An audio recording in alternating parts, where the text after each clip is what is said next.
ఓం నమో వెంకటేశాయ గోవింద.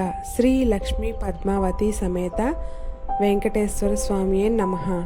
7 శనివారాల వ్రతం ఎవరైతే చేసుకోవాలి అని అనుకుంటారో వాళ్ళకి ఈ శనివారం రోజు మొదలు పెట్టుకున్నట్లయితే చాలా విశిష్టమైన రోజండి. ఏకాదశి శనివారం. ఏకాదశి అనే కాదు, మనం 7 శనివారాల వ్రతం మొదలు పెట్టుకోవాలని అనుకునేటప్పుడు దశమి, ఏకాదశి, అలాగే ద్వాదశి రోజుల్లోనూ, అంతేకాకుండా శ్రావణ నక్షత్రం రోజున మొదలు పెట్టుకున్నట్లయితే చాలా మంచిదండి. నేను చేసుకున్న ఈ 7 శనివారాల వ్రతం అనేది ఎటువంటి ఆర్భాటం లేకుండా చాలా సింపుల్గా, చాలా ప్రశాంతంగా, అది కూడా బ్రహ్మముహూర్తంలోనే పూర్తయ్యేలాగా చేసుకున్నాను. నేను చూపించే ఈ 7 శనివారాల వ్రతం మీకు కూడా ఎంతో కొంత ఉపయోగపడుతుందని అనుకుంటున్నాను. అలానే నా ఛానల్ని ఎవరైనా కొత్తగా చూస్తున్నట్లయితే ప్లీజ్ సబ్స్క్రైబ్ మై ఛానల్.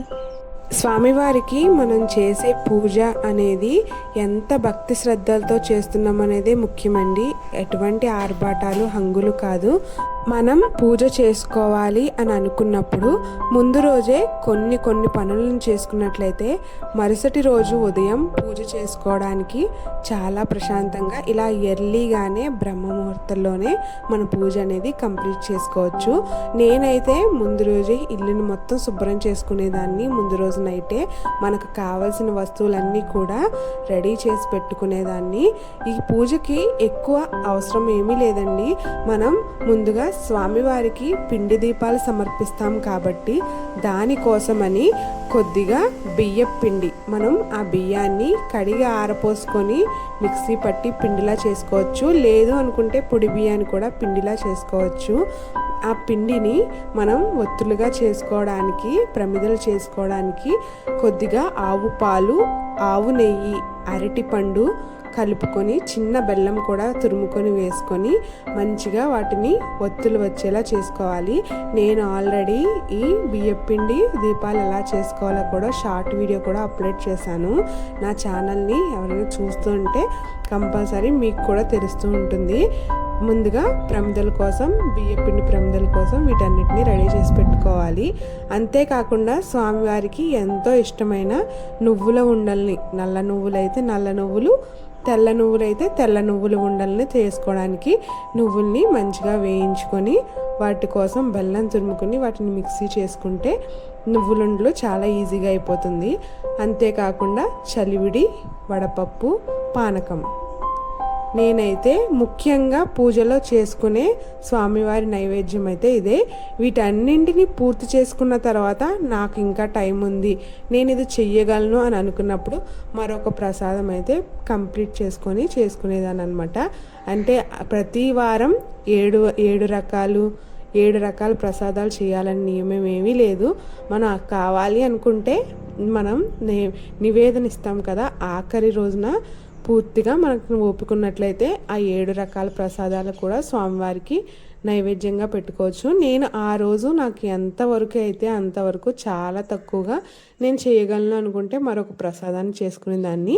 లేదు అనుకుంటే ముఖ్యంగా మాత్రం స్వామివారికి నువ్వులుండలు, అలాగే చలివిడి, వడపప్పు, బెల్లం ముక్క, పానకం వీటినే సమర్పించేదాన్ని. అలాగే 7 అరటిపళ్ళుని మాత్రం ప్రతి ఒక్కరికి మన అవైలబుల్గానే కూడా ఉంటాయి అరటిపళ్ళు, వాటిని సమర్పించుకునేదాన్ని. అలాగే చిన్న గ్లాస్తో మనం ఆవు పాలు తెచ్చుకుంటాం కదా పిండి ప్రమిదలు చేయడానికి, దానికోసం తెచ్చుకున్న ఒక చిన్న గ్లాస్తో పాలు, బెల్లం వేసి స్వామివారికి, ఇటువంటివే చిన్నవి చాలా తొందరగా కంప్లీట్ చేసుకోవడానికి నేను ఇలాగే చేసేదాన్ని. ఎటువంటి మార్పులు లేదు.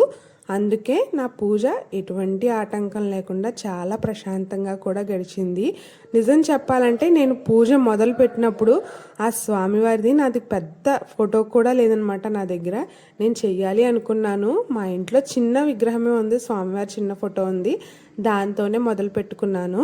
నేను పూజ చేస్తున్న మొదటి వారం అయిన తర్వాత 2వ వారమే మాకు స్వామివారి దర్శనానికి తిరుపతి నుంచి పిలుపు వచ్చింది. అప్పుడు అక్కడికి వెళ్ళి స్వామివారిది పెద్ద ఫోటో తెచ్చుకొని రెండో వారం నుంచి కూడా స్వామివారిది పెద్ద ఫోటో కూడా పెట్టుకొని చేసుకున్నాను. ఈ వీడియో చూసినట్లయితే మీకు తెలుస్తుంది 2 ఫోటోలు పెట్టానేంటి అని అనుకోకండి. మొదటి వారం నుంచి పెడుతున్నాను కాబట్టి చిన్న ఫోటో పెట్టాను. రెండో వారం ఆ స్వామివారి దగ్గరికి వెళ్ళి దర్శనం చేసుకున్న తర్వాత తెచ్చుకున్న తర్వాత ఆ ఫోటో కూడా దాంట్లోనే పెట్టేసుకొని రెండో వారం నుంచి అలా పూజ చేయడం మొదలుపెట్టాను. యథావిధిగా మనం ప్రతిరోజు ఇంట్లో ఎలా అయితే పూజ చేసుకుంటామో అలా ఆ పూజను పూర్తి చేసుకున్న తర్వాత స్వామివారికి ఇలా పీఠాన్ని అయితే అమర్చుకొని ఒక వస్త్రాన్ని దానిపైన వేసి కొన్ని బియ్యపు గింజలు వేసుకొని స్వామివారి ఫోటోలను కూడా అక్కడ పెట్టుకొని స్వామివారికి ఎంతో ప్రీతికరమైన తులసిమాలతో సమర్పించుకొని స్వామివారి ఫోటోని మనకు తోచిన విధంగా మంచిగా అలంకరించుకోవాలి. తరువాత కలశం కోసం కలశంలో చెంబులో నీళ్లు తీసుకొని దాంట్లో కొద్దిగా అక్షంతలు, పసుపు, కుంకుమ, చిల్లర రూపాయి వేసి కలశం మీద కోసం కొబ్బరికాయను కూడా పసుపు, కుంకుమ బొట్టు పెట్టి దాని మీద జాకెట్ మొక్క ఇవన్నీ పెట్టుకొని కలశాన్ని అయితే రెడీ చేసుకోవాలి. ముందుగా విఘ్నేశ్వరుని చేసుకొని పసుపు వినాయకుడిని అయితే చేసుకొని విఘ్నేశ్వరుడు పూజ చేసుకున్న తర్వాత ఆ స్వామివారి నివేదన పూజ అన్నీ అయిన తర్వాత గణపతి పూజ అన్నీ అయిన తర్వాత అప్పుడు స్వామివారి దీపాలు వెలిగించుకొని ఇలా స్వామివారిని ఆవాహనం చేసుకొని మన సింహాసనాన్ని అధిష్ఠించమని కోరుకుంటూ కొన్ని మంత్రాలను చదువుకుంటూ పుస్తకంలోనే చూసి మందిగా మంత్రాలను చదువుకొని దీపాలు అయితే వెలిగించుకొని స్వామివారి వ్రత కథనైతే చదువుకునేదాన్ని. పిండి ప్రమిదల్లో ఒక్కొక్క పిండి ప్రమిదలోని 7 ఒత్తులను కలిపి ఒక ఒత్తుగా చేసుకొని దీపాన్ని అయితే వెలిగించుకోవాలి. పూజ మొదలు పెట్టినప్పుడు మొదటి వారం రెండో వారం కూడా నాకు దగ్గర స్వామివారి వ్రత కథ పుస్తకం లేదు.